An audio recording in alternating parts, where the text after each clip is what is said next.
vous annoncer solennellement que j'ai décidé de ne pas être candidat à l'élection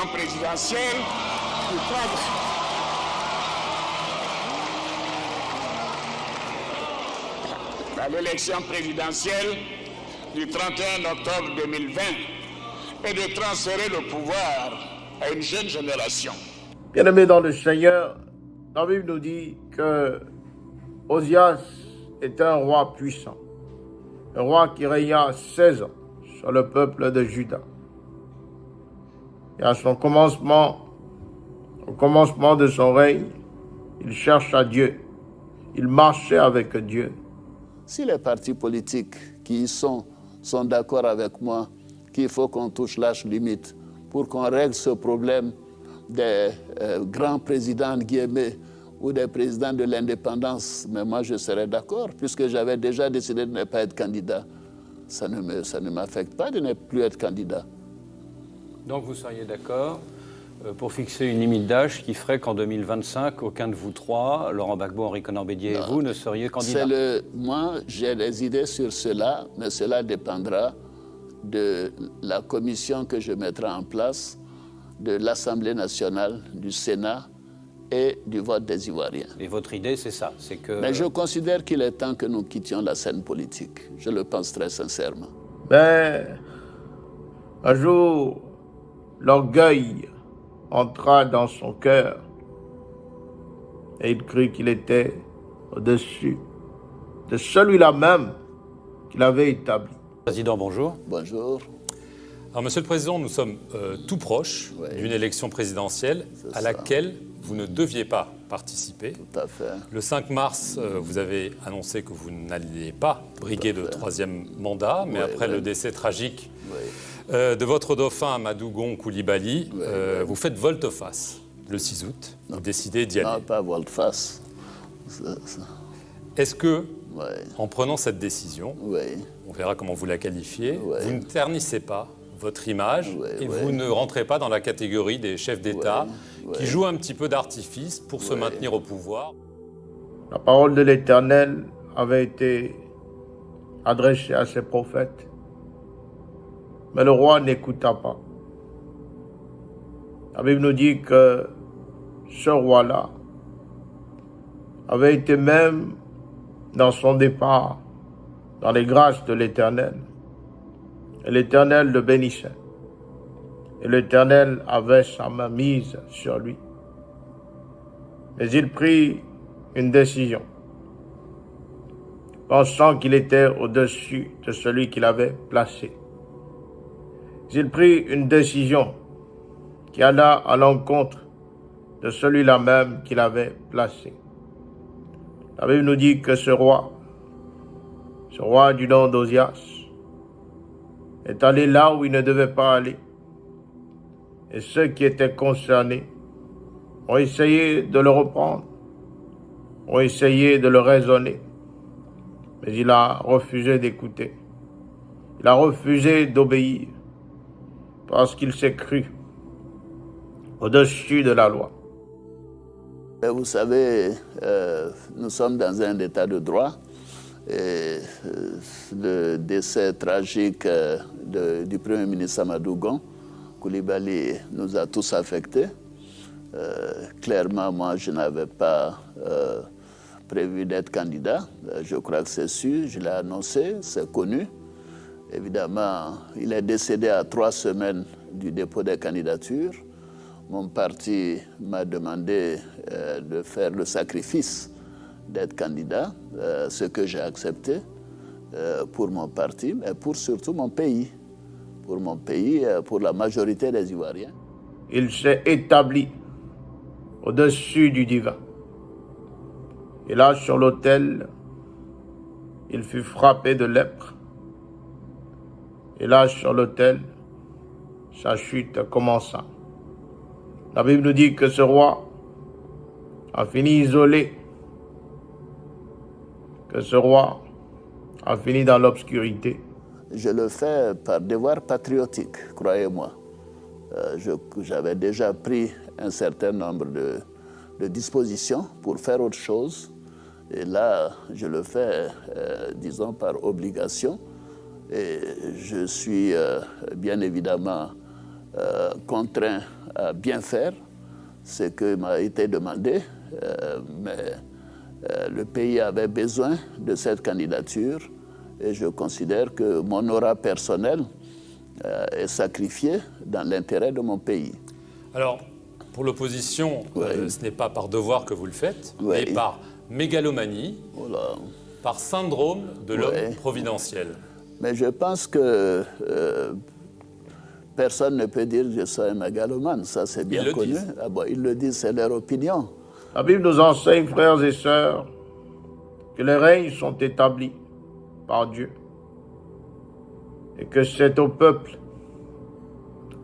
dans la prière, au peuple accordé par la foi, de guider le règne de ses rois. Bien-aimés dans le Seigneur, j'ai lu, tout comme vous, dans l'actualité,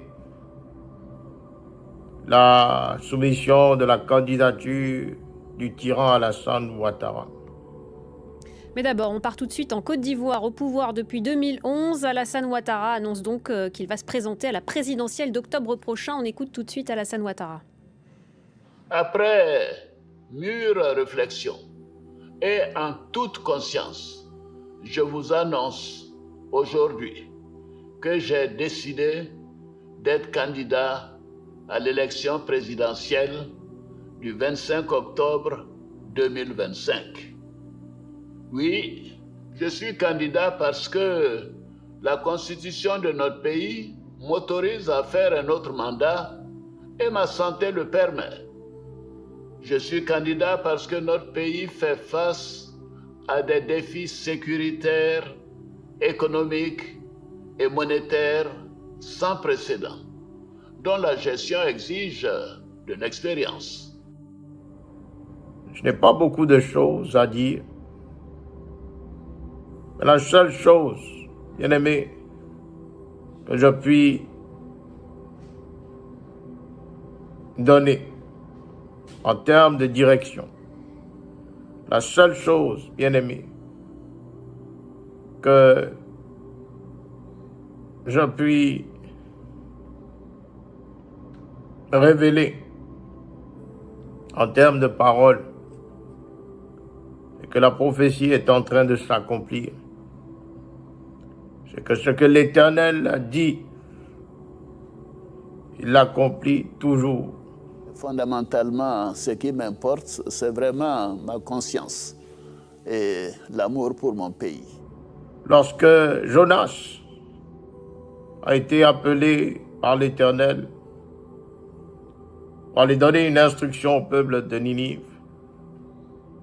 lorsque le peuple de Ninive était dans les mauvaises grâces de l'Éternel et que Dieu l'a envoyé pour aller poser sa sentence, le peuple de Ninive s'est repenti. La Bible nous dit que le roi de Ninive a compris, a commencé à jeûner, a commencé à prier. Et la même sentence que l'Éternel avait donnée s'est enlevée au-dessus de son peuple, au-dessus de ce roi. Et je considère que cette décision est bonne. Si c'était Amadou Gon Coulibaly, ils se font des illusions. Amadou les aurait battus, c'était clair. C'est le parti qui fait l'élection, ce n'est pas la personne. Et le parti était rassemblé autour d'Amadou Gon Coulibaly. Évidemment, à partir du moment où c'est moi, pour eux, la défaite est certaine. Et par conséquent, c'est peut-être, c'est la raison pour laquelle ils décident de ne pas aller aux élections. Mais je les laisse avec leur opinion. Ce qui m'importe, c'est la Côte d'Ivoire, c'est la stabilité de mon pays. Et c'est le bien-être de mes concitoyens. J'aimerais dire, frères et sœurs, que l'Éternel m'envoie. Elle nous dit simplement de prier. Que l'Éternel m'envoie. Elle nous dit simplement de lui faire confiance. Que l'Éternel m'envoie. Elle nous dit simplement de croire en sa parole et de prier.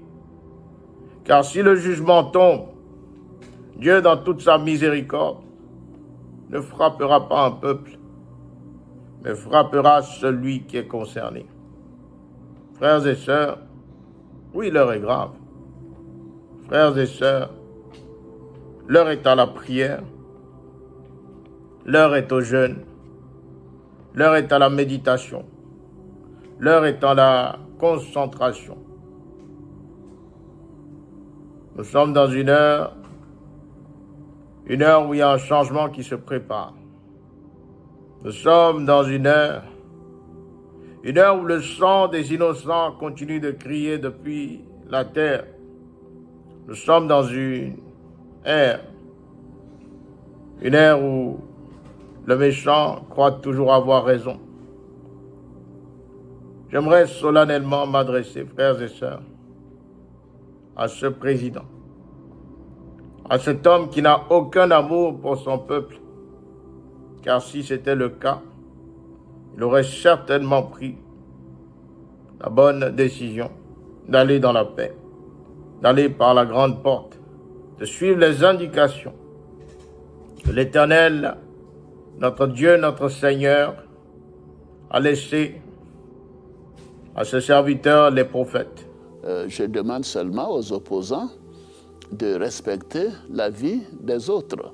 Ce n'est pas nécessaire. L'élection ne doit pas être une bataille à mort. Ce n'est pas nécessaire. Tous les 5 ans, il y aura des élections, mais le tour des autres viendra. C'est ce que je conçois comme étant l'évolution politique normale de la Côte d'Ivoire, avec une alternance après un certain temps. Frères et sœurs, je nous invite à prier. Frères et sœurs, je nous invite à rester tranquilles. L'heure n'est pas à l'agitation. L'heure n'est pas aux pleurs. L'heure n'est même pas à la colère. Car cette colère-là ne nous appartient plus. Dieu a pris en charge ce qui doit être pris en charge. Et Dieu s'apprête à manifester chaque parole, chaque mot qui a été prononcé par ses serviteurs, les prophètes. Et la Bible nous dit que l'Éternel ne fait rien sans au préalable en avoir informé ses serviteurs, les prophètes. Frères et sœurs, c'est parce que derrière ce verset, il y a une puissance. Derrière ce verset, il y a aussi de la miséricorde. L'Éternel nous dit, soyons calmes. L'Éternel nous dit, soyons tranquilles. Mais l'Éternel dit, prions. Car il y a une colère qui vient. Il y a une colère qui vient. Et cette colère va s'abattre sur le palais présidentiel. Frères et sœurs en Christ, à tous ceux qui aiment ou n'aiment pas l'actuel président, ce tyran, priez pour lui. Priez pour lui. Priez pour lui, car sa chute, la chute qu'il a préparée pour lui-même, à force de désobéir, à force de se croire au-dessus des lois, à force de croire qu'il s'est fait placer lui-même, les mêmes gestes, les mêmes actions qu'il a eu à poser pour s'établir sont les mêmes qui viendront le déloger. Bien-aimés dans le Seigneur, que Dieu veille sur son peuple. J'aimerais prendre le temps et j'aimerais demander à toute personne qui m'écoute d'aller chercher la face de l'Éternel, d'aller remettre la nation ivoirienne entre les mains de l'Éternel, afin que sa grâce permanente puisse être portée sur ce peuple innocent. Maintenant, je travaillerai à trouver un jeune qui soit accepté par la majorité. Avant et 2025. à partir de là. Mais le plus tôt possible en ce qui me concerne. Mais sûrement avant 2025. Non, je ne dis pas sûrement. Je ne dis pas sûrement, je dis le plus tôt possible. C'est-à-dire que vous n'excluez pas d'être à nouveau candidat en 2025? Ah non, non, écoutez, ça suffit comme ça. C'est un sacrifice que je fais. Pour moi, il me serait difficile, même impossible. Et j'espère que la Constitution va nous régler ce problème. Je crois en cette saison nouvelle qui s'approche. Je crois en toutes ces choses que l'Éternel a prévues sur la nation ivoirienne. Et que cette décision de ce tyran n'est que le début de la fin, n'est que le début de toutes les promesses que l'Éternel a prévues pour la nation ivoirienne. Soyons tranquilles, peuple de Dieu. Moi, je suis démocratiquement élu. Et le président Bédié avait soutenu ma candidature en 2015. Vous avez accusé l'ancien président Bédié, dans une interview avec nos confrères du Monde, de distribuer de l'argent aux casseurs. Vous l'avez aussi accusé de faire ressurgir les vieux démons de l'ivoirité. Des accusations de crimes graves, quand même. Mais vous savez, ces dossiers sont entre les mains de la justice. Je préfère ne pas dire plus que ce que j'ai dit jusqu'à présent. Il devra y faire face, donc. Ah, mais tout le monde doit faire face à la justice. Il y a un temps. Il y a un temps pour prier. Il y a un temps pour croire. Il y a un temps pour avertir. Il y a un temps pour quitter. Il y a un temps pour comprendre. Il y a un temps pour établir. Il y a un temps de justice. Il y a un temps de colère. Il y a un temps de paix. L'Éternel s'apprête à accomplir mot à mot toutes ces choses qui ont été révélées. L'Éternel s'apprête à accomplir parole par parole sa sainte justice, afin que l'on sache qu'il est Dieu pour être Dieu. Que Dieu vous bénisse, que la paix de l'Éternel soit avec vous, que sa faveur vous environne, et qu'ensemble, dans l'unité, dans la prière, dans la discipline, dans l'amour des uns pour les autres, que nous élevons nos yeux vers ce trône céleste, ce seul trône qui porte la justice divine, cette justice qui n'est pas humaine, mais cette justice qui fait trembler les hommes. Que Christ soit glorifié. Et, ces dossiers sont entre les mains de la justice. Je préfère ne pas dire plus que ce que j'ai dit jusqu'à présent. Il devra y faire face, donc. Ah, mais tout le monde doit faire face à la justice. Ah, mais tout le monde doit faire face à la justice. Et restons en prière. Prions simplement. Soyez bénis dans le nom puissant et souverain de Papa Jésus. Shalom.